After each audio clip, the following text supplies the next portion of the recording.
Hello and welcome to our favorite Friday morning, recorded Thursday, Pirates YouTube show on the Post-Gazette Sports Network. I'm Jason Mackey alongside Andrew Destin, and we have a lot to discuss about these guys as the season winds down. Andrew, I've been through a few of these now, and I always find this time of year very odd. When you know the team's not going to the postseason, you're trying to, at least for me, sort of wring every last bit of baseball out of this that you can. I know your efforts now become split with a little bit in the Pirates and the Penguins starting up and whatever. But I don't know. What sort of last month storylines have you sort of been encouraged by, been thinking about? What's still pertinent with this team, in your opinion? Yeah, what still hangs on my mind so much, and right, this is kind of going general, and then I'll narrow it out. But I mean, it's still the development of the young guys, right? It's what are you getting from the rookies? What are you seeing from that end? But I think if I'm going specifically, there's a couple of things that stick out, right? It's one to me is I'm just continually watching Henry Davis in right field, whether that's a couple of days ago having the strong throw home that maybe was a little bit up the line and couldn't get the guy at home, but like would love to keep seeing what you get out of Henry Davis in right field because that's a huge storyline for 2024 is where do you play the number one overall pick? Watching Endy continue to develop defensively behind the plate with what he's doing with receiving and calling games. So maybe it's a little nuanced by me, but I want to keep seeing these guys develop defensively and see if they can stick at their positions. Because I think that all goes really into the jigsaw puzzle of what does a 2024 every day or most days lineup look like, right? And I know you and I have talked about a lot of Derek Shelton shifting things up, but at some point, you need some constants, and it seems like those are a couple of guys that could be, but it's really contingent on their development, right? Yeah, we'll get more into that, and we're brought to you as always. I skipped this part at the beginning, and I never should, because they're so gracious and so great to us. But brought to you as always by the North Shore Tavern. If you love baseball, you will love the North Shore Tavern. The interior, it's wall-to-wall Pirates. There are appetizers, entrees, cocktails, and of course, steak and seafood on a sizzling lava stone. Open every day. The North Shore Tavern across from PNC Park is Pittsburgh's home for steak on a stone. Andrew, by the way, we need to find some time in the off season. I was on here talking with Fort about this to go down there, watch some playoff baseball. Fort and I think are going to put together a bracket of some sort for some baseball folks to get into and just sort of make that a thing. So put that on your radar. Ask Mr. Venzel for some days off over in the hockey world. Let me see if I can swing a Friday or Saturday for some postseason play. We'll pencil that in. It's in the calendar now. So I was so bummed. I was talking to Ford about this yesterday about last year, and we were sort of experimenting with the senior sports writer role. People have probably noticed, like last year, I kind of tailed off with baseball, and as a result, like I'm over at Pitt, Steelers, a little bit of Penguins startup, and I missed like all of postseason baseball, and so I've just been kind of yearning for that. I love it. I love the fall and get to watch obviously it would be better if the Pirates were in it and we were still working and covering it, but being as things are, I'm really excited for that. So anyway, North Shore Tavern, I think, is going to be a really excellent place to do that. We will get there. Back to your point, though, about the remaining month. I think a lot of those are very much on track. I don't know how much of that is salvageable, though. And I don't mean that in a critical way, but what I'm thinking about when I say that is like, Endy, it's kind of been a meh offensive season. Henry, it's kind of been a meh season overall. I think he needs a lot of time in the offseason to figure out right field. I think right now his hand is giving him issues to the point that it's affecting play. We saw him last night. I thought the key at bat of the game, working when on a 9-pitch walk. I keep thinking this. The walk was the next at bat, but that 2-run single to right field, 9-pitch at bat, really great job by Henry. I felt like that's one of the things that really turned things around against Justin Steele. Like, that's the kind of stuff you can get out of these guys. Think about this, too. I was thinking about this morning, Andrew. They're two top prospects, like the two guys before this season that were like going to be the thing. We're both catchers, and we're both like offensively gifted. They've really gotten nothing from either one of those guys offensively this season. Imagine if you get that for next year. Imagine if the Pirates come back in 2024 and you've got O'Neal Cruz, you've got a productive Ke'Bryan Hayes, you've got a productive Brian Reynolds. I think to your point, Peguero has looked very good, and I would feel comfortable putting him in the lineup. And then you add like an actual bat with Endy or Henry, coupled with Endy's defense. Man, I'm really liking the look of that. Yeah, it's very much a legitimate lineup, and it's like people ask, okay, what do you look at as reasons they could get to or above 500? It's like those are the reasons right there. That's an Yeah. extra 6 to 8 to 10 wins in theory, and that's not even touching or delving into the pitching dynamics. Is just if you have a couple of those constants, and right, these are a couple of those are a little bit of ifs, right? Like Brian Hayes, the offense he's shown the last month, 2 months, yeah, it's been better than it was the previous 2 seasons. But like, what reason do I have to believe that should he stay healthy, knock on wood, that can't continue, or that Brian Reynolds can keep hitting at his career clip, or that O'Neill Cruz can come back and be a 20-25 home run guy? Like, these are all projectable things. But to your point, it's like you got to add a couple other elements, and I think that's what this is all about the last couple of weeks, which yeah, talking about Henry, that's something that probably is a little bit more offseason related than getting more reps on a Thursday night in right field. Is like Right. spending months like really honing in on that spot. But like all of this matters, and I think that's a key thing to take away is that yes, these games aren't September baseball when you're a game and a half out of a wild card spot, but it still matters, and I think there's still a lot to take away from it because you are plugging in, filling in a couple of other holes with who you think to be cornerstone pieces, or is it time to try other people? I'm not jumping to that conclusion yet, but like these are Sure. important games for that purpose. Yeah, no, absolutely. That's what we're here for. I think they're also here to just spoil some people's fun, and that's a good time.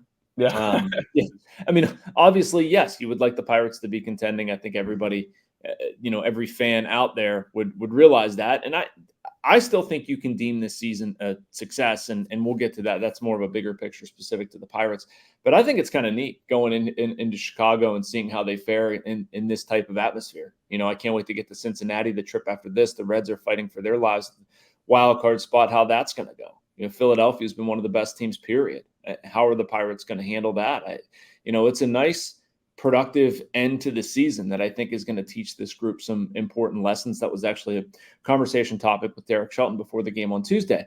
And we've seen varying degrees of success with it, right? Like Tuesday wasn't great. You realize leaving pitches up, leadoff walks, they're going to kill you. And the Pirates learned that lesson. They learned another lesson about every day is a new day in baseball. As bad as Tuesday was, they turned it around for Wednesday and played exactly the way they should. I just think these are important experiences for this group to go through. But I'm still looking at individual performances and how guys fare. And with a lot of the stuff we're saying, I like where things are trending.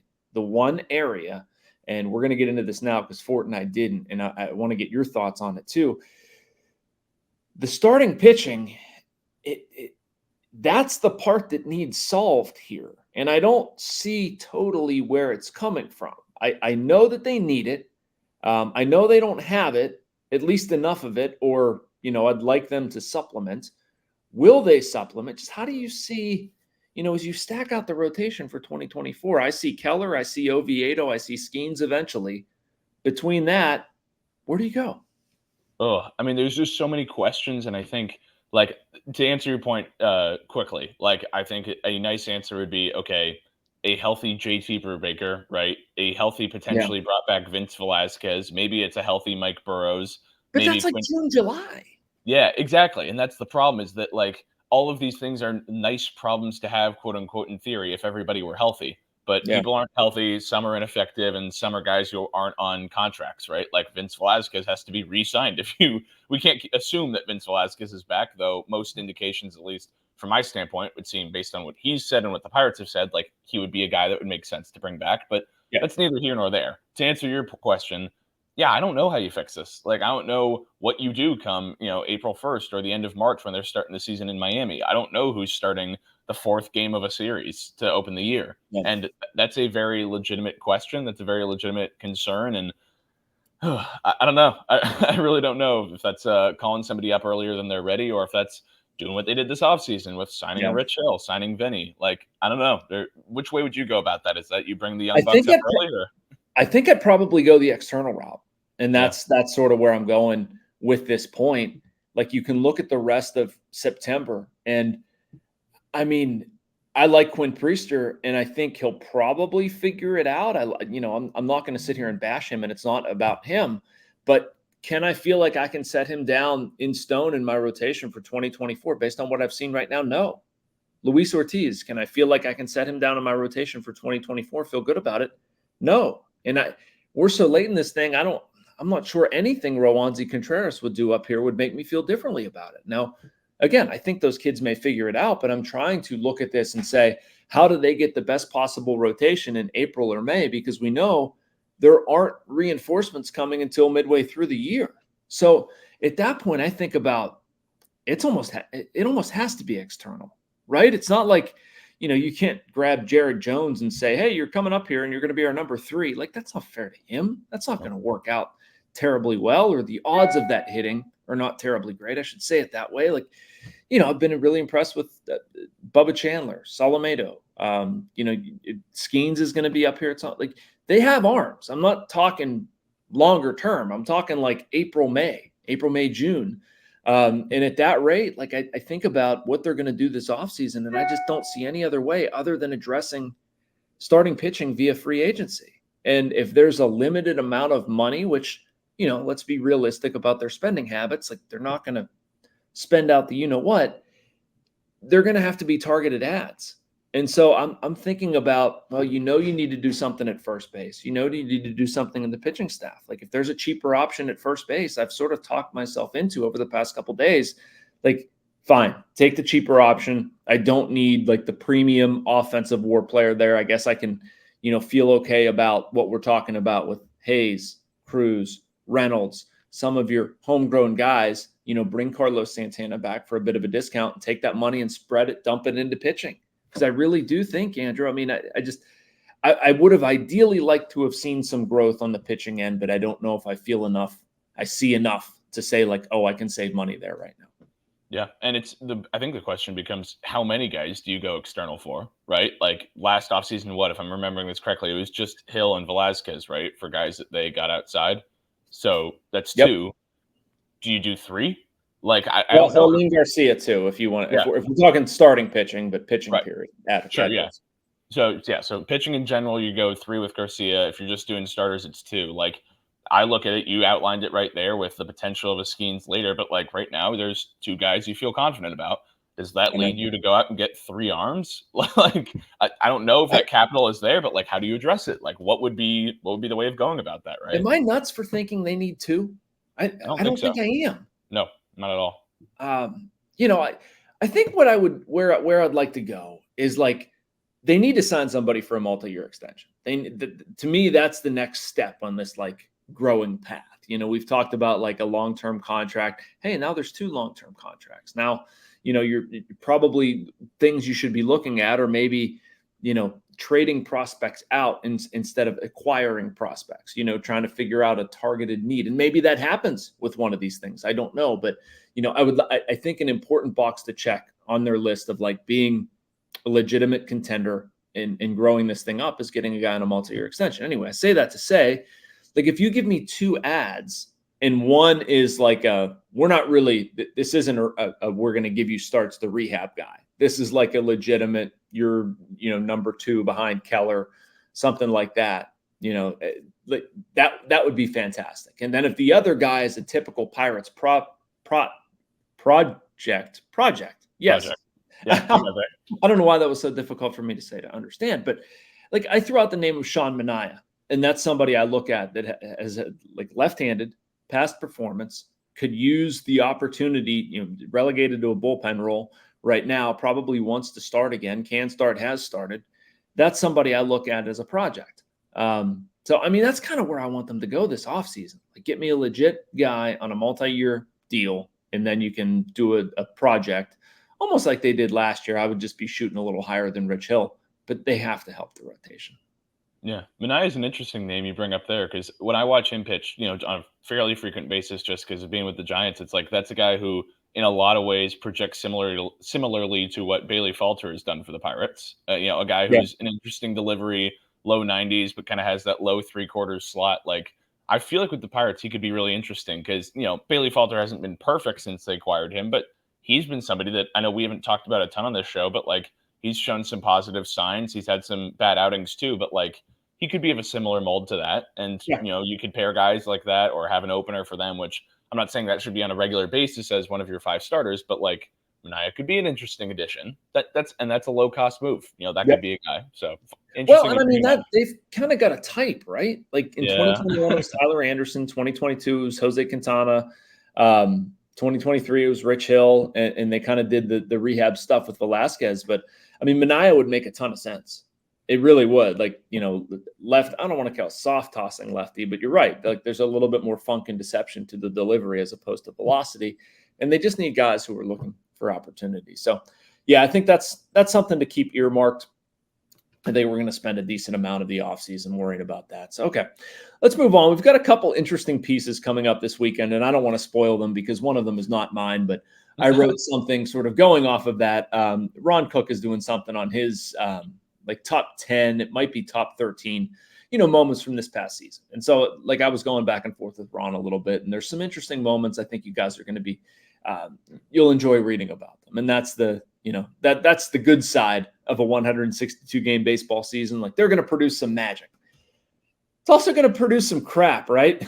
Yeah. Let's all be honest about this.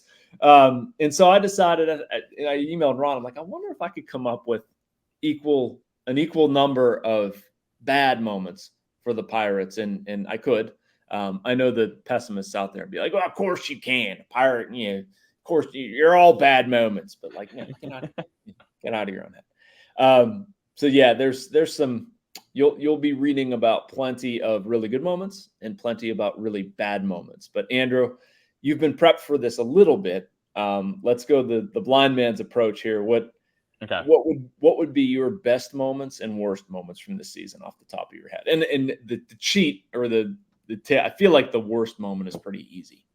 Okay. Well, I'll start off with best moment then, because I need to think. I think I know what the worst moment is. I'm pretty sure it was one that took place early in the season. That's all I'm going to tip my hand with. Yeah. But okay, we're on the right track. It ain't rocket surgery. Yeah. Okay. For best moment, this is one that just in light of what we saw, last night, or I guess it would be Wednesday night in Chicago. The development of Mitch Keller, but in specific, a moment I'm going to turn to was May 8th against the Rockies when he threw the complete game shutout. That was one that stood out to me as like, I'm not going to say this is for my first year, obviously covering the Pirates, first year covering Mitch in any capacity. And as a baseball fan and somebody who just observed the game from afar, like knew what Mitch was about, knew what he did in the second half of 2022, and had a great start to April. But that May 8th start against the Rockies kind of solidified to me that like, oh, this is somebody they can build around and is very much legit. Yeah. Like, and I know it's the Rockies. I know it was a May night, cold, whatever, all that. Perfect game, or not perfect game, complete game shutout. Still, that means something, especially in today's game. So that was like one of the best moments that stood out to me. You could go back to April as for a number of them, but for the one that stands out as the worst moment, though, of course, for the Pirates, I have to go back to O'Neal Cruz sliding at home plate, fracturing the left fibula. That stands out to me as the worst moment. Sounds like you got that one right. Yeah, you got that one right.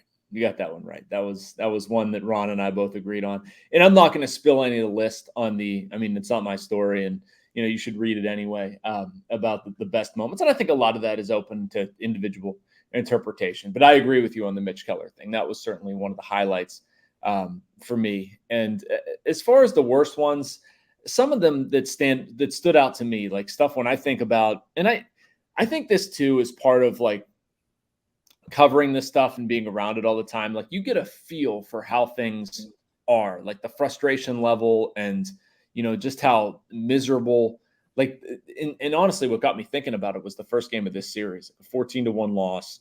I haven't been in many more depressed clubhouses than that. That was very much like a get what you get out. And then like, you ain't getting water from a stone. And there've been a couple others like that, but one that I go back to is Tampa. And that was a huge, I think, turning point for me. Unfortunately, like we went in that series, I was on that trip and we're in Washington talking to Ben Charrington about how great things are and Pirates. And there's like national writers like descending on the Pirates because they've become this fantastic story. And, the best team in the NL matching up with the best team in the AL and this, that, and the other. And the Rays offense, the Pirates pitching and 20-8. And how's this going to go? And they go into Tampa and Tropicana Field, and it's just a total disaster. Just a total disaster. You lose 3 games. Vince Velasquez goes down with the right elbow injury the first time. it never seemed like it was the same from there. So that was something I wrote about. There's been a few losses that stuck out to me. I'll let you read the piece to figure that out. But, just some decisions, some late game stuff that hasn't really been good. One I forgot about. Remember when Shelty, Oscar Marine, and Don Kelly all got thrown out of the same game? Yeah. Made no That sense. escaped me. I don't even know if that belongs on a list of like the worst moments, because I actually think that's hilarious, but I don't know. They also lost the game in the 10th, so that kind of like an insult to injury kind of deal. But yeah, it's just some stuff to think about as we near the end. There's not too much left, and makes you think about this whole season. Yeah, atop maybe the most confusing moments, at the very least, for Don, Oscar, and Shelty all getting thrown out. That should be the confusing moments list. I mean, don't I've know. never seen Don Kelly mad. Nope. He's the nicest person ever. And congratulations. Somebody irritated him. I'm still not convinced, but anyway, that was a trip. Okay, let's wrap up with this. You're going to have a very interesting. You did Tamar Johnson this week, which I still have not read. I'm sorry. And no problem. Viewers, listeners, be better than me and check out Andrew's Pirates Pipeline, catching up with Tamar Johnson, obviously an important player in the system. I will check that out after we're done, I promise. But you're going to do a season wrap thing on minor league stuff, superlatives. What are some things sticking out in your brain right now about that? Well, you talked about him earlier in the podcast, Bubba Chandler. He's a guy that really stands out to me as just what an interesting story, right? And I chatted with him, I think it was at the beginning or middle of April, maybe end of April, something like that. When I was asking him about like, what's it like? Because for those of you who haven't read about him or aren't familiar with Bubba, right, this is a guy who could have played quarterback at Clemson out of high school. The Pirates signed him over slot and was a two-way guy, right, as a pitcher, and could have done it also as an infielder. They let him try that out for the first year, and then this season said, okay, we're focusing on pitching. And at first, that did not go great for Bubba, right? He had this free time that he wasn't used to, hadn't really figured out how to become a pitcher yet. And then the second half of the season just totally locks in, figures it out in Greensboro, gets himself bumped up to Altoona by the end of the season just for a spot start there, shoves in the one start. I think it was 5 innings, 9 strikeouts, scoreless, something like that. Like, he's somebody that to me, like, I was a little concerned about for the Pirates' sake at the beginning of the year of like, is this somebody who's maybe not going to figure it out? Is he this toolsy guy who isn't quite there? He would be my like highest riser or, biggest improvement, biggest jump, whatever you want to call it. He's up there with like a Jared Jones of most intriguing prospects who have really taken a big leap this year. And then for like a minor league MVP, I mean, he would be somebody that's on that list. And Anthony Solometto is another one. The hitting is something that I think is a little bit more of a concern. And I'm going to have to dive into that more so of like, what do the Pirates have beyond Tamar Johnson in terms of like projectable hitters that they like in the system? But in terms of pitchers, those are the big 3 arms that, Skeens aside, that come to mind for me. And Chandler was just really impressive this season of what he did after what at the beginning was such a rotten season. Talk about turning it around, right? Yeah, that was fun. I didn't expect that much. It just kind of worked out good timing when I went to Altoona to do like a season wrap with Skeens that Bubba was there. And then, he finishes with 5, takes a perfect game into the 5th inning or something like that. I mean, what a fun personality, man. Like I like him a lot. Obviously can throw the ball well and has pitched really well this season. But that's what I meant earlier about like pitching long term. I don't really worry about this organization finding stuff. Like I think they're going to be fine. I worry about pitching now and what they're going to have. Or I shouldn't say pitching now, but pitching in April, May, that sort of thing. So yeah, I'm glad you're doing the superlative piece. I think that's an important one. And I think it's good to sort of step back and look at some of these guys and frankly, what they've become and setting it up for next year and who can we potentially expect. I looked in the notes. I don't know if I'm going to grab this or not. 14 players have made their MLB debuts this season. That's kind of wild, man. The Reds are the only MLB team to have more players make their debuts this season with 16. And I think it'll probably continue, right? Like if you look at guys that can make it up here next year, I mean, Chandler might be really young. Solo, is he one? I don't know. I mean, Jared Jones, if he doesn't get up here, he's certainly somebody. And, I don't know if I'm going to expect 14, but it's, there's been a lot going on in the minor league system, and they've got some guys up here who are very, some guys on the way who are very interesting. Cheng is somebody that really intrigues me. Like you were talking a little bit about this, but his combination of defense, power, base running, that sort of thing is position versatility. You can go a couple different places. So be interesting to see what they have there. Yeah, you mentioned Chang. I mean, that's a guy who's like we always talk about, like, best shape of my life season and stuff like that. When guys say they had like 10 pounds of muscle, no pounds of fat, but like Sung-Chi Chang over the last 2-3 years of being in the Pirates org, like he has put on 20 pounds and it is Yeah, noticeable.